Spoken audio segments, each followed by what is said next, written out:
দিয়ে কিন্তু এখন একদিনের ভিতর টাকা চলে যায় ব্যাংকে।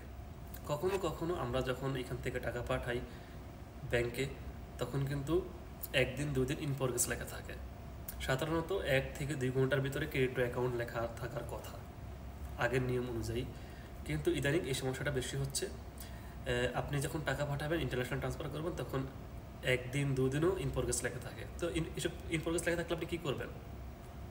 ইন প্রোগ্রেস লেখা থাকলে প্রথমত আপনাকে ব্যাংকে চেক করতে হবে যে আপনার টাকাটা চলে গেছে কিনা। কখনো কখনো এখানে ইন প্রোগ্রেস থাকে কিন্তু ব্যাংক অ্যাকাউন্টে টাকা চলে যায়। আর যদি টাকা না যায় তাহলে আপনাকে টিকিট ওপেন করতে হবে। আপনি মনে রাখবেন, আগে আপনার টাকাটা যেত মানিগ্রামে, এখন মানিগ্রামেও যায়, কিন্তু আরেকটা ওয়ে আছে, সম্ভবত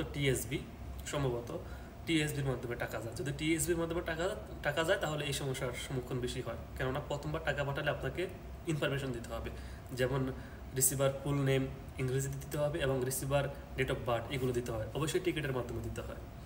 তো আশা করি আপনারা যদি এই সমস্যার সম্মুখীন হন, যদি ইন প্রোগ্রেস লেখা থাকে একদিন দুদিন, তাহলে আপনারা টিকিট ওপেন করবেন, টিকিট ওপেন করে আপনারা তাদের ডিটেলসগুলো সাবমিট করবেন, তাহলে আর দ্বিতীয়বার এই সমস্যা হবে না।